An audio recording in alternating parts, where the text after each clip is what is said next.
Herzlich willkommen bei Digitale Optimisten. Ich bin Alex und in diesem Podcast bin ich auf der Suche nach den Elon Musks von morgen. Also den Gründerpersönlichkeiten aus dem Silicon Valley, die die Welt ein bisschen anders denken, damit aber noch ganz am Anfang stehen. Die heutige Folge hat es wirklich in sich. Mein heutiger Gast Cathy Hannon ist Gründerin und CEO von Dandelion Energy.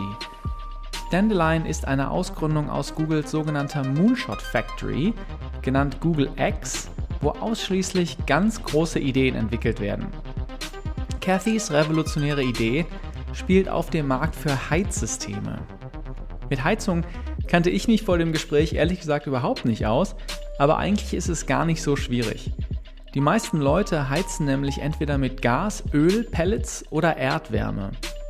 Erdwärme, und das war mir vorher nicht klar, verbindet dein Haus mit der Erde in über 100 Metern Tiefe, um einen Heiz- oder Kühlungskreislauf aufzubauen. Im Sommer kühlt die Erde und im Winter wärmt sie das Haus, völlig ohne CO2-Emissionen. Cathy hat mit Dandelion völlig neue Technologien entwickelt, um diese Heizsysteme so günstig wie überhaupt möglich zu machen. Sie hat mittlerweile mehrere Millionen Dollar eingesammelt und wird als The Better Solar in der Presse gefeiert. Ihr Marktpotenzial ist riesig.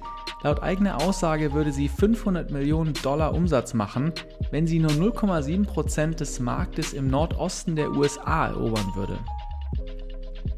Viele Themen also, und ich freue mich wirklich sehr, mit ihr über ihr Geschäftsmodell und viele andere Aspekte zu sprechen. Wenn dir diese Gespräche gefallen, dann erzähl doch bitte einer weiteren Person in dieser Woche von diesem Podcast. Deine Empfehlung hilft mir enorm, mehr und mehr Menschen mit diesen Gründergeschichten aus dem Silicon Valley zu erreichen. Am Ende der Folge sage ich noch, welche 3 Dinge ich aus dem Gespräch gelernt habe.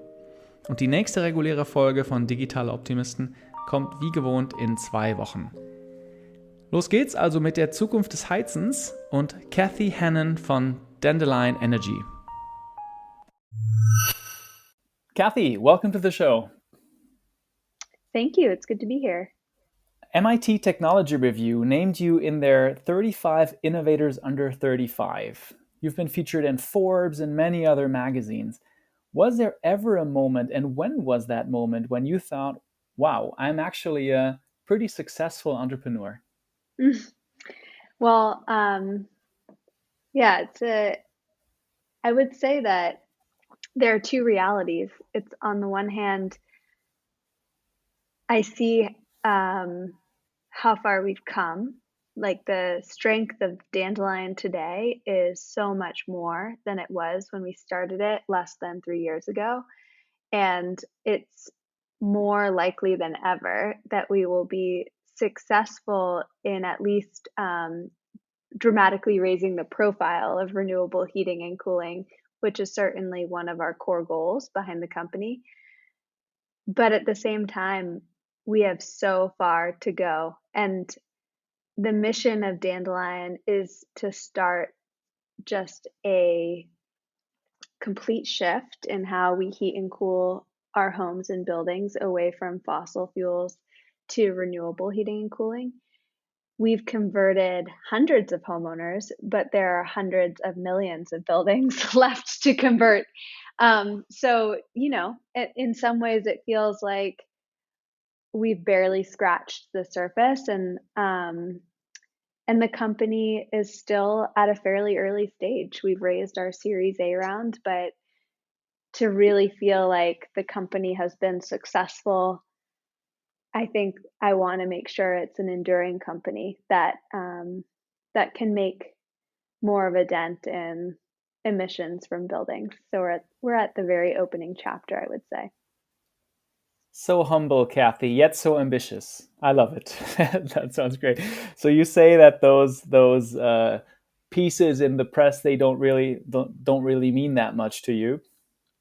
I think that we've seen so many companies where there's glowing press one day, and then the next day, the company. I mean, we're in this era of WeWork and Uber and Outdoor Voices most recently, and all of these companies, like what appears in the press and what appears on the surface is one data point, But again, I think it's sometimes divorced from the fundamentals of the company. And I'm not saying that, like, I think we're working to build really strong fundamentals for Dandelion. That's what we're focused on every day. And I think that's really the most important thing. So I try to stay focused on those accomplishments when we succeed in lowering our costs or making a really good hire, or like all of the achievements and milestones that strengthen just the foundation of the company and make it inherently stable over the long term. Got it. Cool. You already teased at your company, Dandelion, and we're going to talk at length about it. I'm really interested in every aspect of your company. But let's start with you first. So, you did not start out as an entrepreneur, but you started out as a product manager at Google. So, can you walk us through your background a bit? I did. Initially, I started as what was my title? I forget. It was like customer service person for what was called AdSense at the time, but the product that Google has where publishers can put Google ads on their websites to have a revenue stream. So that was my first job. There were three of us, and we supported hundreds of thousands of website publishers in the English speaking market. So we supported the long tail, which was hard for three people to support that many publishers. So we like tried to do scaled support how best we could. And I ended up marrying one of the other two coworkers that I had at that job. So I had, a great group of friends in that position. And just being a part of Google was so fortunate for me at that time because they had a program where they reimbursed education. So I ended up pursuing a master's degree in computer science when I was working there. And through that, I was able to develop my job and move across the company and eventually land as a product manager at Google X, which was a really exciting sort of development, especially at the very beginning of your career when you still have so much to learn and you don't really know what you want to do and you're still figuring it out. So I think the nice thing about Google is it's such a big company that does so many things that it really let me experiment and try different types of work at the beginning. Yeah, so you got a master's degree, became a product manager, and found your husband. That is quite an I know. It was a accomplishment. And very productive few years. you did it It all was. in a couple of years. That's great.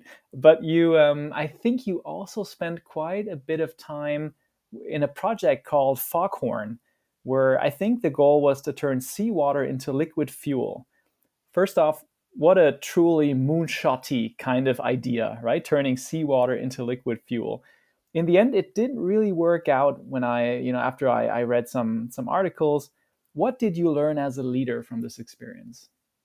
Foghorn was a really transformative experience for me because when I started that project, my idea of what type of person would lead an X investigation or X project was not me. My idea was like somebody way more experienced than myself, probably with a PhD in some scientific field, or at least like somebody who had been successful in business prior.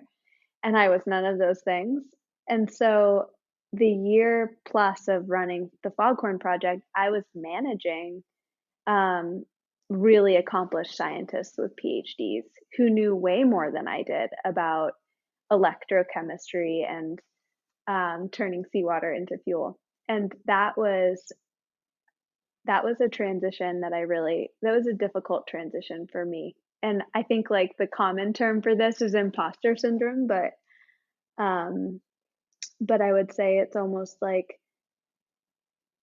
it's one thing to use the word, but to really describe that feeling, for me at least, it was just like I had trouble even telling people I was leading this project because it felt like I was exaggerating or somehow like it wasn't really the case, even though it was, just because I couldn't see myself as that type of leader yet. And I was fortunate in that the scientists who are working for me and then also just my leadership at X were all very supportive. And I think I was really lucky and I received a lot of encouragement and positive feedback. And over that year and some, I sort of really transformed in how I thought about myself and how I thought about leadership.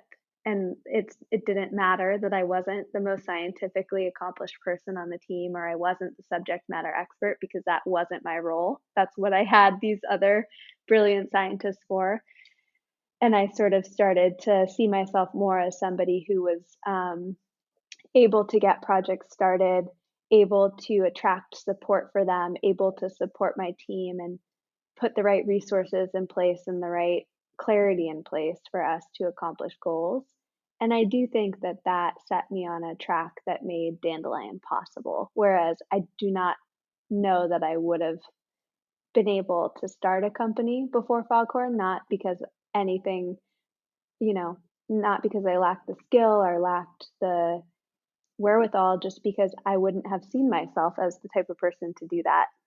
So you're still interested in the energy market, but somehow you shifted to the home heating market. What piqued your interest in home heating? Another thing I learned from Foghorn, so the technology works. You know, you can convert seawater into fuel. I think there's a ton of potential to do it more and more efficiently over time, and it could be a great way of capturing carbon because the ocean acts as a giant sponge, and it's easier in some ways to take CO2 out of the ocean than out of the air because the ocean is denser, so you just don't have to process as much of it to get as much carbon dioxide out. But all of that being said, the reason we decided ultimately to recommend that X did not pursue Foghorn as a project was because the economics, it was just going to be too long before the economics were viable to bring the project to bring sea fuel to market commercially. And at X, you know, the goal is to make moonshot businesses. So it's not just a research arm of Google. It's like really trying to make businesses. And so because of that, you know, we decided let's write a scientific paper, publish the research, but then it's not ready to be commercialized. So coming out of that experience, I was really attuned to opportunities in energy that were ready for commercialization. And that's really what brought me to heating. The thing that was so compelling and continues to be so compelling about geothermal heat pumps in the home heating market and just building heating, I should say, is that you can use renewable heat and renewable heating and cooling to replace fossil combustion in buildings. And it's actually less expensive to do that. And it's a better product that people like more. So it's just this like great combination of things where what's better for the individual is better for society. And I think that is sort of one of the hallmarks of something that's ready for commercialization. So that's Mm. really what was so exciting. So it's that paired with just the enormity of the opportunity. There are, you know, in New York, um, a quarter of all the emissions in the state come from heating and cooling in buildings. So it's just, Mm. you know, this huge sector of emissions that's relatively untargeted today. Okay, so let's ease into the discussion because I need to get a better picture of the market that you're working with, working in. So maybe we can put it this way. So you were, I think it was also called a rapid evaluator at X, which by the way, I think we didn't explain it yet, which is Google's Moonshot Factories, where a lot of the big ideas that would really move the needle in terms of society or business are incubated and then eventually spun out if they're successful. So I guess it was your job at the time to look at some different ideas that are floating around and decide if they were worthwhile to pursue. So let's circle back to the heating market. How would you, in your old role back at Google, how would you evaluate the heating market as it is now? Where is the opportunity? The way we evaluated it was, from several different angles. So we had to look at the economics and then also the technology. And the way we looked at the economics is we sort of did a hypothetical analysis to look at how much are people around the world spending today on heating. And it's actually fairly complex because you have to consider what's the weather, what heating fuels do they use, how much do those fuels cost. There are several different factors that you have to go into that. And then we did the exercise of how much would they be spending on heating if they were all using geothermal. Like, let's say they just miraculously all switched to geothermal. What would their heating bills look like then? And so you have the difference, right? You can see what is it today, what's the difference? And then based on how much money per year homeowners in different parts of the world would save by switching to geothermal, you can calculate, okay, in that case, if you wanted to give homeowners a 5-year payback period, how expensive can geothermal be in that market, if that makes sense. So the greater the savings per year that a homeowner would experience by switching to geothermal, the more the pricier the system the market will bear, because it will still be worth it to that homeowner because they'll be spending so much less over time. And that's really a hallmark of renewables, is they tend to cost more upfront, but then they're a lot less expensive to operate. So it's often a question of can you achieve an attractive payback period? Mm-hmm. So once we did that and we had a sense of, okay, what price can the market bear for these systems? And of course, it's a range and you don't really know, but you have a guess. Then we had to answer the question, do we think we can actually profitably install geothermal heat pumps at that price? And that is where our technology analysis and development work really came in, where we had to understand, well, what's the price of installation today and why? Why is it at that level? What are the opportunities to decrease it? And certainly there were very many. And so, a lot of what we do at Dandelion and the whole sort of reason for being of the company is going after all of those opportunities and just continuing to push the price of these systems down and down and down. Okay, me as a kind of rookie in terms of home heating, because I'm not a homeowner, what are options people have to heat their buildings? I can think of geothermal, I can think of gas, maybe oil. What is the landscape for a person building a house and deciding, well, how am I going to heat my house? What are the options now? What are advantages and disadvantages to these options? You're exactly right with the options you listed. So there's natural gas, heating oil, propane, electric resistance, and heat pumps. And then also, like, some homeowners even use coal and some homeowners use wood stoves.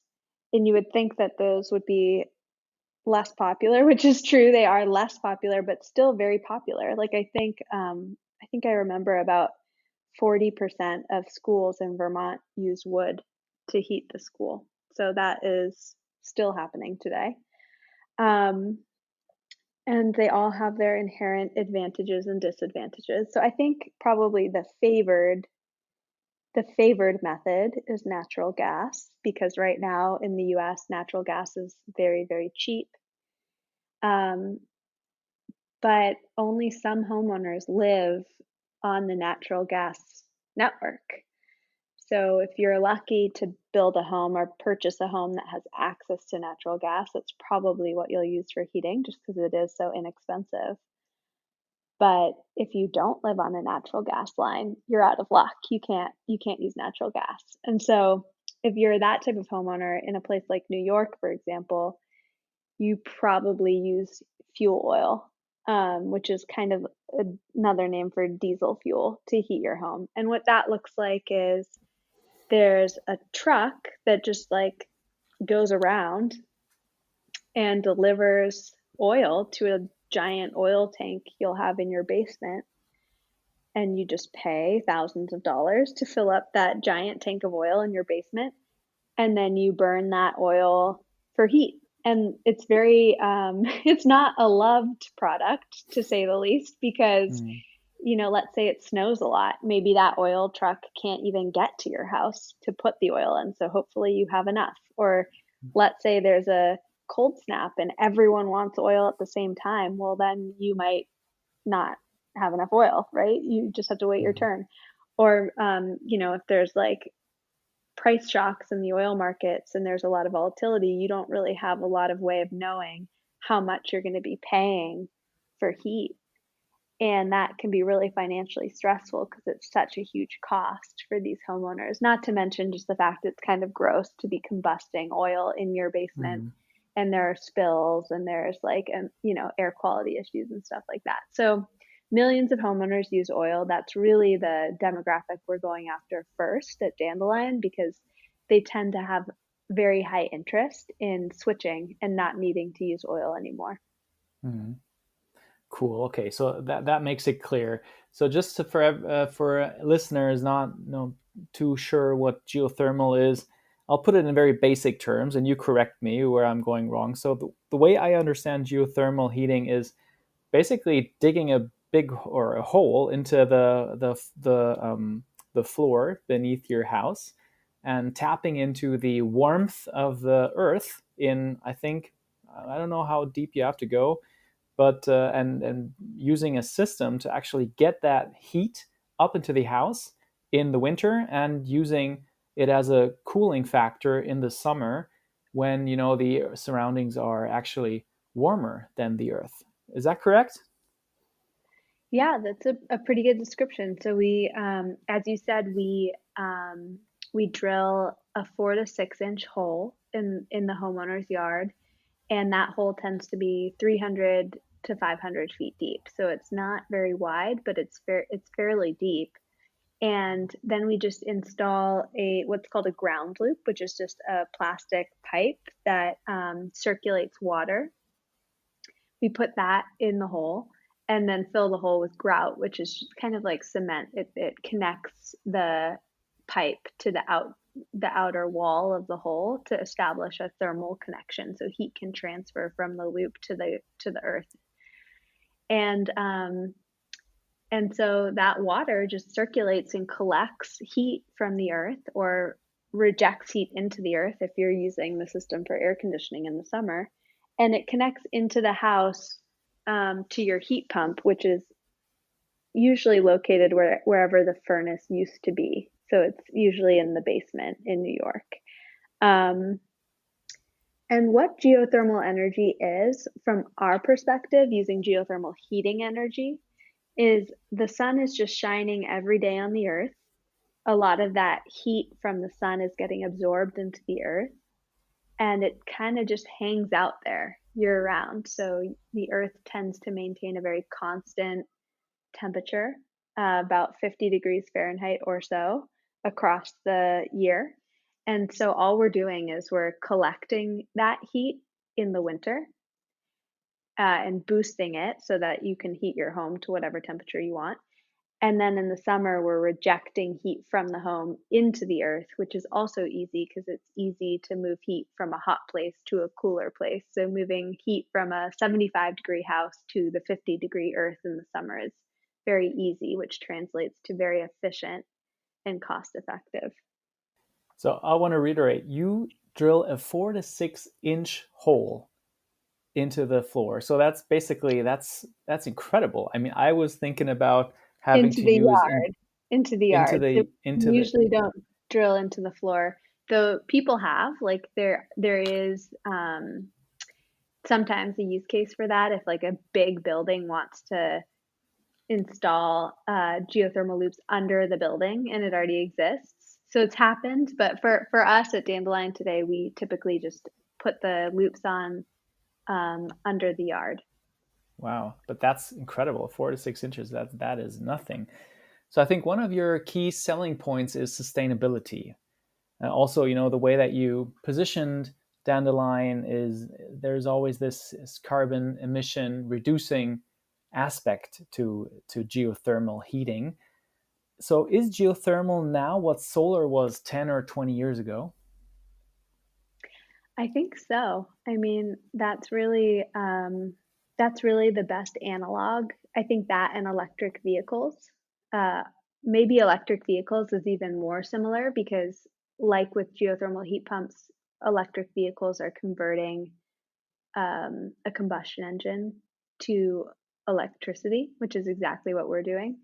But you can imagine for both solar and electric vehicles 10 years ago, um, there wasn't as well developed a workforce. There wasn't as much consumer awareness. The technology was more expensive. Like it's been through the rapid growth curve of both technologies over the past decade, costs have really come down, and now there's a vibrant industry for each thing, supporting each thing. And I think we're at the very beginning of that for renewable heating. You already mentioned that you just closed your Series A. By the way, huge congrats on that. I know that's a huge step. So, in your conversation with investors, what gets them most excited when you talk about your company? Well, I think one thing that investors are always looking for are companies that, if they're successful, they could be huge because the market size is huge. And that is certainly the case with home heating and cooling. Every home needs it. So, like, even when you cut the market in the most conservative way, so if we just look at homes only in the Northeast, not that Dandelion is, we there's no reason that we couldn't operate beyond the Northeast, but I'm just saying for the sake of a conservative approach to market sizing, if we just looked at the Northeast, and let's say we just looked at fuel oil, um, and we just look at single family homes, there are still, it's like tens of billions of dollars of market there alone. And so, um, yeah, it's like we did a analysis showing if Dandelion grows to become a company pulling in $500 million of revenue in the next 5 years, to do that, we'll only have to convert 0.7% of the Northeast heating oil market. That's all it would take to reach that level of growth. And it's rare to find opportunities that are in such a huge market that is poised to change. And I think, like, as we were just talking about the trends we see in solar and in electric vehicles, they point to a greater trend, which is this trend of renewables and electrification and consumers adopting these technologies in greater and greater numbers. And so heat pumps are just very well positioned to be the next big product on that trend. And then the other thing that I think investors are looking for is this um, a company that can take advantage of such a large market in a way that's profitable for the company. And so they're really interested in understanding what is our unique advantage, what technological advantages are we building up, and what do our economics look like. So, what are these innovations? What sets you apart from other companies in the geothermal heat pump space? I would say that there are three different things that we've really invested in that set us apart. One is just like, that putting that hole in the ground in the yard. It sounds like it should be fairly straightforward. Put a 4 to 6 inch hole in a person's yard, but no one has really tackled this problem before. Like there really hasn't been a need in the past to figure out how do you most cleanly, inexpensively, and efficiently drill a 300 to 500 foot hole in a person's yard. And so we've built an equipment suite specifically to do that. And that suite of equipment allows us to convert homes to geothermal that otherwise couldn't be converted because their yards just are too small or like arranged in such a way that a conventional drill couldn't access. And also, we're able to drill much more cost effectively than other companies. And I think, we're constantly pushing the boundary on getting that cost lower and lower and making that customer experience better and better. And that will continue to be a focus for the foreseeable future. The other thing we've done is we've designed our own heat pump. And we did this specifically to design one that was scalable, cost effective, efficient, and just would allow us to have much less expensive products so that normal people could buy geothermal and not just the very, very wealthy, which has been the case in the past. And we also outfitted that heat pump with a lot of sensors so we can monitor it remotely. And this is really helpful because in the past, one of the complaints about geo is if something goes wrong with the system because the loops are buried 300 feet in the ground and it's just generally a less common type of system, it can be hard to understand what's going wrong. And for us, that's not the case at all. Like we have a lot of clarity as to how the heat pumps are performing all the time. And we're able to use that data to not only respond really quickly if there is ever an incident, but we're also able to constantly evolve and improve our designs and our installations because we're collecting so much data about how the systems are performing.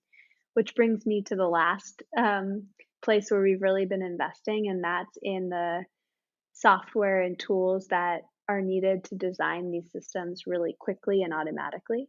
So in the past, you've had a professional engineer that has needed to individually calculate sort of like the sizing and design of each geothermal system, but that is very expensive and does not scale well. And so we have a suite of tools that our team uses that really standardize and automate the design process so we can make sure we're putting in high quality systems, but with much less overhead, which again, like just really brings the cost down for the end consumer. Sounds like you're bringing the benefits of tech to a very traditional business model. So that sounds very promising. Before we dig into the product and your go-to-market strategy, which I am both extremely interested in because it's such a, it's not, you're not selling a typical software as a service or a digital product. You're selling something that is a really expensive but high-tech hardware, right, to people. But I do want to, before we go in there, I want to ask you about your business model.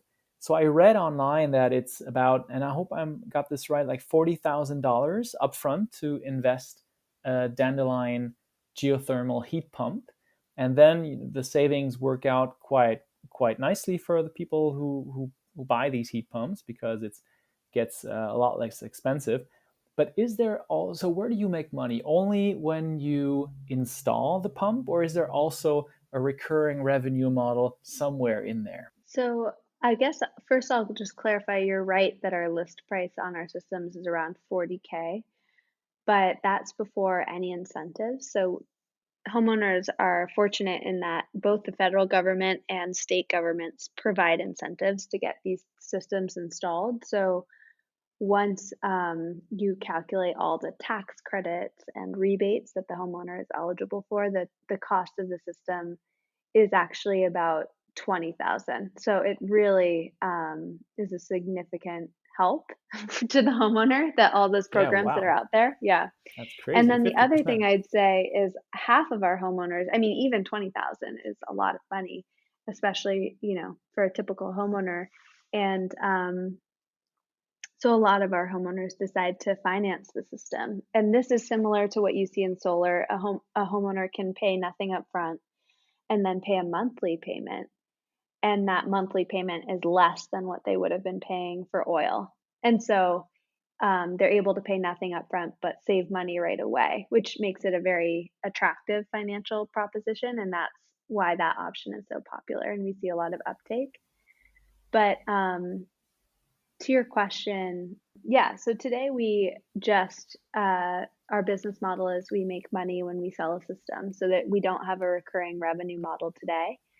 And the reason for that is there, one of the great points of discipline that we have to always be reminding ourselves of at Dandelion is focus. So when you're trying to create something new and build something different in such a huge market, it can be very tempting to get distracted and to try to take on too many things at once. Like we're innovating on drilling and on heat pumps and on software and tools for installation and on processes, and like we have to develop a supply chain from scratch because geo isn't a scaled industry, and we have to train a workforce from scratch because there isn't a geo workforce to hire from.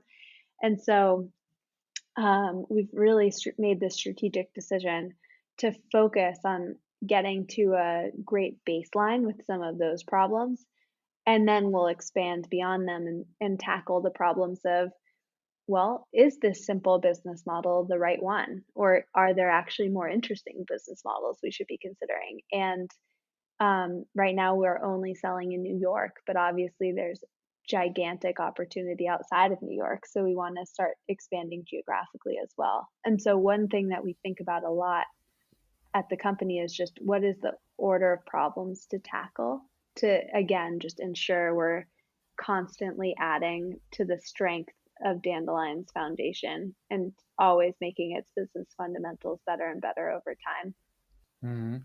Understood. That's a wonderful segue to two things that I really want to understand. The first one is how you build the product, so almost from from a product management perspective. And the second one is how are you selling it? Let's start with the first one. How do you build the product? And the first question that came to my mind when I thought about Dandelion and what you do is, how did you test the market and how did you build an MVP? Because it seems to be like a technical challenge to start that company from the product side from the get-go. So I'd love to understand, maybe you could take us back to the time after you thought, hey, I need to test this idea. There's really something behind it. But how do you get an MVP off the ground?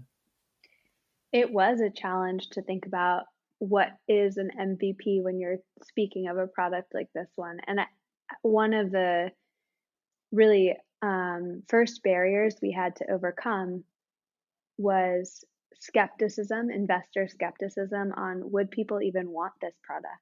It will take a certain amount of investment to build it, but because geothermal has been such a niche market in the past, we had to convince people that even if we did succeed in building it, would people even want it? And so, because of that, we raised $2 million as our first funding. And the purpose of that money and sort of our goal for that money was to do a pilot where we made an MVP product and sold it and just tested the market and answered the question, will people buy this product for $20,000? So to do that, we ended up just assembling a lot of off-the-shelf components. So we hired drillers to put the loops in, and we bought heat pumps from existing manufacturers, and we found an off-the-shelf financing company that would let us turn that into a monthly payment for customers. And we just started, I started going out to upstate New York and going to customers' homes and talking to them about geothermal and like calculating on a spreadsheet how much money we thought they could save.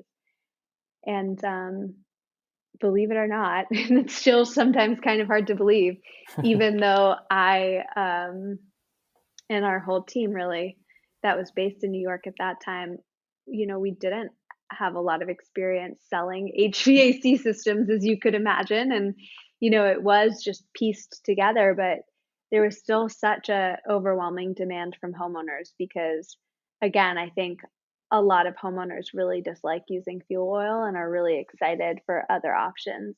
And I think, some of them we're just really thrilled to finally have a geothermal system available at such a competitive price, because that price that we were offering at was like, many, many times less than what was typical. So we were able to accomplish our goal of showing that there was demand, and we were also able to test our first iteration of our dandelion drilling technology using that first round of funding. So we were able to show both our proof of concept for bringing the cost of the drilling down and that there's a huge market for this. And that's really what allowed us to raise our next round of funding. I love the way that you phrased how you found your first customer and what you did with this scrappy MVP. And I want to talk about that next. But first, I want to ask you, a central instrument of classic product management is obviously building a roadmap and basically telling everyone on the product what to build next. So how did you start developing that roadmap after you had that MVP? You mentioned that you invested into the drilling technology, and how did this first spark and this first MVP, how did that develop into something bigger, and what were the additions that you took in those early stages of development? Yeah, what we did was, well, I think first I'll just say it would be misleading to tell you that we had a product roadmap that we just executed against in a linear fashion, and then everything came to pass as we expected. Like, I think the reality on the ground is more like we had an idea of what it would look like to scale geothermal, and it turned out that we were almost entirely wrong.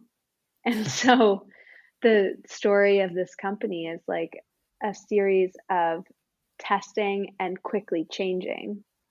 So it always sort of feels like we think we might know the way forward, but then we might run into a locked door and have to go in a different way very quickly. And I think, and I'll get more specific for sure, but I think like one of the key attributes that I've learned sort of in entrepreneurship or trying to be successful is to be okay with the fact that that's how it is. Like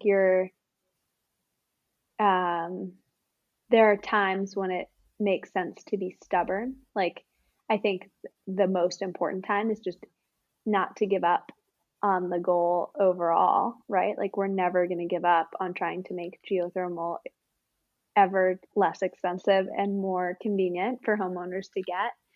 But the mechanism for how to achieve that, I feel like it's important to be very open-minded and flexible, because the fact is nobody knows, or this problem would be much easier to solve. I think, the image that comes to mind for me, I guess the metaphor that comes to mind that feels like being an entrepreneur and trying to start a company is being lost in sort of a giant mansion with tons of doors and passages, some of which are locked and totally unfamiliar. And your goal is to get out.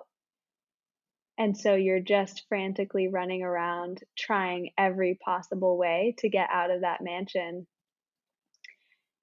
And sometimes you go down a really long hallway and try to open a door and it's locked.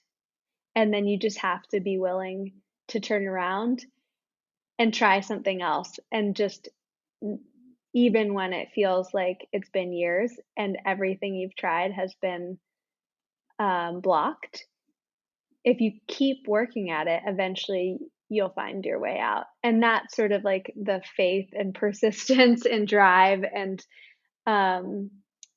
like that quality of never giving up that I think does tend to make the entrepreneurs who make it successful.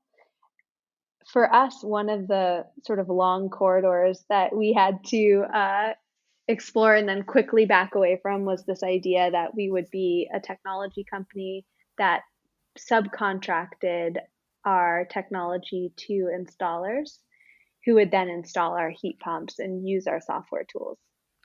We thought that that would be the easiest way to scale, the least capital intensive and also just like logistically the most simple for us. And we could just purely focus on building our heat pump, building our drilling, and building our software. Well, we launched that way at the beginning of the company when we did our pilot, and then again in the summer of 2018.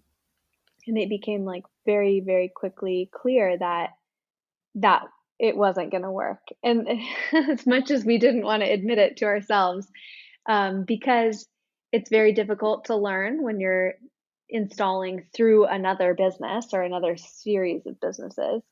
And you're always a layer removed from like the firsthand experience and information.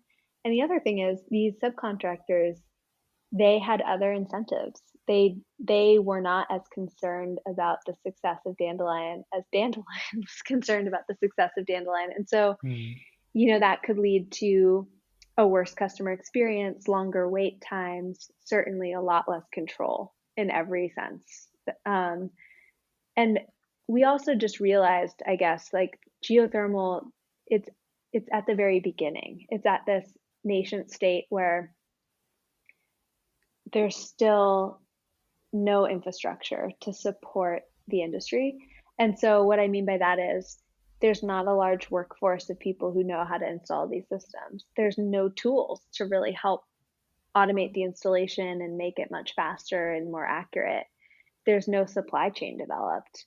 And really, like, it's Dandelion's purpose to do those things. And I think what became very rapidly clear to me is, as much as it would be really nice in theory to like sidestep all of that work and intense effort that developing all of those fundamentals would require, it was not possible. Like, the fact is, we're starting geothermal as a scalable industry. It's on us to put in the work to build all those things, and we have to do it ourselves. No one's going to do it for us. So very quickly, within 2 months of that initial launch, we decided to change the entire business model of the company. And now we're an installer that actually does all the technology, but also installs the systems in the customers' homes. And that's allowed us to like dramatically accelerate our learning curve. And actually, ultimately, it's led to better margins. So it's been the right financial decision as well. Wow. So that is a huge pivot, right? Building up a sales force. And as you mentioned, you couldn't tap into an existing workforce, but you had to train your sellers and actually, get them to be helpful to your customers and drive your sales. So I think that's a great segue to talk about the selling part of it, your go-to-market strategy. A couple of minutes ago, we talked about how you started up with your MVP and then you walked around with your scrappy little first product and try to find the first customer and actually see if someone would buy it. How did you find that first customer, and who was that first customer? Do you remember? Mm-hmm. Our first customer was a couple named Becky and Bob. That's perfect. Becky and Bob. That's what I would have pictured. Yeah, exactly. Becky and Bob are very active in the environmentalist community in upstate New York. I actually do not remember how we initially met them, but they're really active in the movement to stop fracking. So they lead a very successful nonprofit that's dedicated to trying to eliminate fracking and decrease the usage of fracked natural gas in New York. So you can see that their incentives were very well aligned with the idea of switching from a fossil-based heating system to a renewable-based heating system.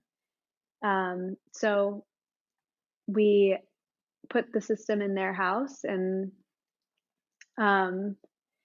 they've been incredibly, like, they've been incredible spokespeople for the company, because they do have this very vibrant network of similarly environmentally conscious community members who they've spread the word about renewable heating to. I hope you made them shareholders because they seem to be perfect ambassadors for your brand, to They be are honest. very good ambassadors for our brand. I agree. We're Great. lucky to have them. So now it's not it's still Bob and Becky, but there are a lot of Bob and Beckys that you're selling to in the New York area. So how do you think about scaling your go-to-market strategy? We have been very successful with using digital advertising, as are many businesses and startups today. I was a little bit surprised though, because you wouldn't think that, Facebook ads would be a great way to sell, um, a home heating and cooling system necessarily, but they are. But we also use traditional methods of getting the word out. We use, mail, and we have a partnership with Con Edison Utility, for example, and they've really helped us spread the word in their territory.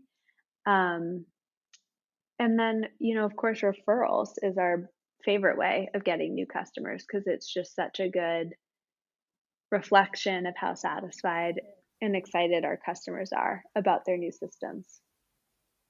Absolutely. Also, the best return on invest when it comes to different Absolutely. marketing channels. Absolutely.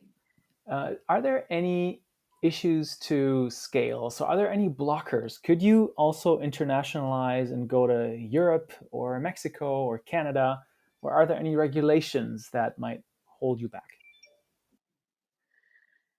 Well, um, because of our business model now, where we have to hire and train and sort of establish on the ground operations, it makes us very thoughtful about how quickly we scale and where, just because we're really investing in all the communities that we enter, which I think is overall a strength of our business because, we are really investing in those communities, um, and that makes those communities very happy to have us as well.